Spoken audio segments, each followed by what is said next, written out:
Good morning मित्रमैत्रिणींनो. आज मी शेवटचा माथेरानचा video upload करत आहे. मागच्या व्हिडिओमध्ये मी तुम्हाला बऱ्याचशा पॉईंटची माहिती नाही देऊ शकले, तर मी म्हटलं आजच्या व्हिडिओमध्ये तुम्हाला प्रत्येक पॉईंटची माहिती द्यावी. आता आम्ही अमन लॉजच्या इथे थांबलेलो आहोत. टोय ट्रेन येतच आहे. टोय ट्रेनच्या तिकिटाची प्रोसिजर केलेली आहे. आम्ही आता टोय ट्रेनची वाट पाहत आहोत. आमच्यासोबत बरेचसे प्रवासी माथेरानच्या दिशेने निघण्यासाठी थांबलेले आहेत. आता टोय ट्रेन आलेली आहे आणि आम्ही सगळेजण, जवळपास आमचा 20-1 जणांचा ग्रुप होता, सगळेजण टोय ट्रेनमध्ये बसून माथेरानच्या दिशेने निघणारच आहोत. टोय ट्रेन खूपच छोटी असल्या कारणाने लिमिटेड लोक ह्या टोय ट्रेनमध्ये जाऊ शकतात. टोय ट्रेनमध्ये बसून निसर्ग पाहायचा अनुभव खूपच वेगळा होता.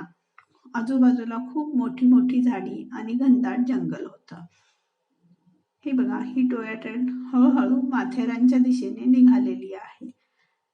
चढाचा रस्ता असल्यामुळे ट्रेन अगदी सावकाशपणे पुढे जात आहे.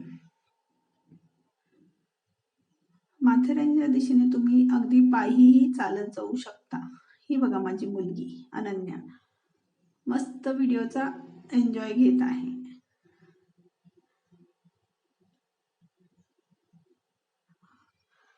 सगळेजण आपापले मोबाईलचे कॅमेरे ऑन करून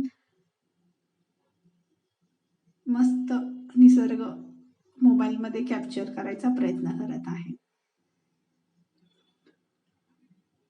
काही लोक पायी सुद्धा माथेरानच्या दिशेने जाऊ शकतात. हे अंतर हार्डली टोय ट्रेन मधलं 10 मिनिटाचं आहे आणि वॉकेबल डिस्टन्स हे फक्त 35 ते 40 मिनिटाचं आहे.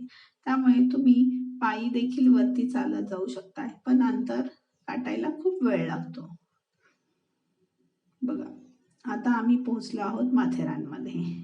हा आमचा ग्रुप आहे. बरेच जण मागे पुढे झालेले आहेत. हे माझे मिस्टर गणेश आणि आमच्या ग्रुपमध्ये एका दीदीचं बाळ असल्यामुळे प्रत्येकजण तिला थोडी हेल्प म्हणून सगळेजण बाळाला कॅरी करत होतं. हे बघा, मस्त आम्ही हुंदडत चालत निसर्गाचा आनंद घेत पुढे चाललेलो आहोत. प्रत्येक जण व्हिडिओसाठी हाय करत आहे. हा आता आला आहे लुईसा पॉइंट. या पॉइंटला गेल्यावर खूप मोठी दरी आपल्याला पाहायला मिळते आहे. मुलांना फक्त व्यवस्थित कॅरी केलं पाहिजे, कारण खूप मोठी दरी बाजूबाजूला आहे. खूप मोठी. बघा किती अवाढव्य मोठी दरी खाली दिसती आहे.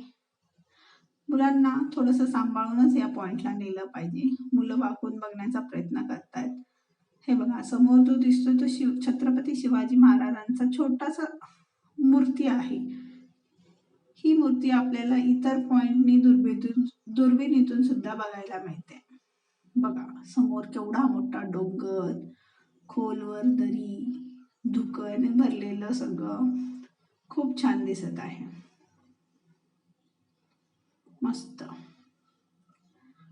दरी खूप खोल असल्या कारणाने थोडीशी भीती वाटत होती, पण मस्त वाटत होतं. आता आम्ही आलो आहोत हनीमून पॉइंटकडे.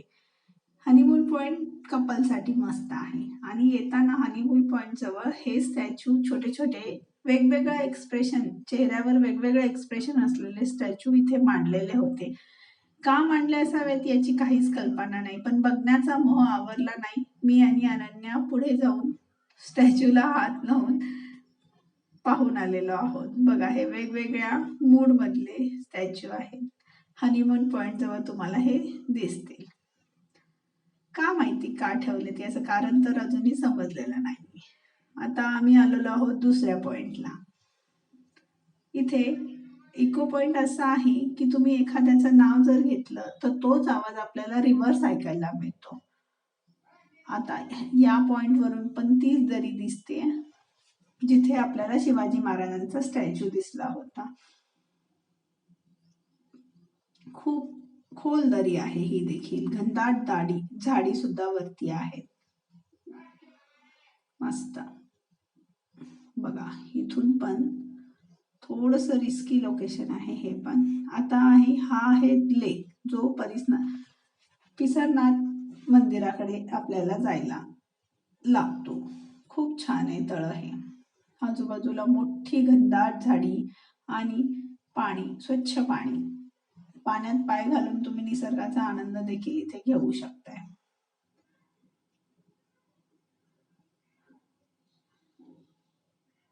लेक आहे हा, खूप सुंदर लेक आहे आणि याच्या जवळूनच जाताना पिसरनाथ मंदिर आहे. हा आहे इको पॉइंट. इको पॉइंटचं वैशिष्ट्य तुम्हाला मी मगाशीच सांगितलं की या पॉइंटवरून तुम्ही एखाद्याचं नाव ओरडून घेतलं की तोच आवाज तुम्हाला रिव्हर्स होतो. आणि अजून एक मस्त गोष्ट या इथे आहे की छत्रपती शिवाजी महाराजांचं म्युझियम इथं आहे. या म्युझियमला पर हेड 10 रुपये चार्जेस आहेत. त्यामध्ये सगळे शिवाजी महाराजांचे जुन्या काळचे शिल्प आणि माहिती त्यांनी संग्रहित केलेली आहे. मुलांना या गोष्टीचं सगळं ज्ञान व्हावं यासाठी आम्ही म्युझियममध्ये मुलांना घेऊन गेलो. इथे बघा, हे छत्रपती शिवाजी महाराजांचं शिल्प आहे. यामध्ये बऱ्याचशा त्यांच्या ज्या काही माहिती आहे ती त्यांनी इथे लेखी स्वरूपात दिलेली आहे, नेताजी पालकरांसोबतचा. नंतर पुढचं शिल्प आहे ते तुम्हाला अफझल खानाचा वध कसा झाला आहे ते थोडंसं शिल्पातून तुम्हाला दाखवलेलं आहे आणि त्याची माहिती खाली दिलेली आहे. पुढचं जे शिल्प आहे ती छत्रपती शिवाजी महाराजांची दरबारातील शाही संस्कृती कशी होती, शाहीर संस्कृती, त्या काळची पोवाडे, गाणे वगैरे कसे असायचे त्याबद्दल थोडी माहिती इथे दिलेली आहे. त्या पुढचं शिल्प आहे ते आहे जिजाऊ आईसाहेबांची शिकवण.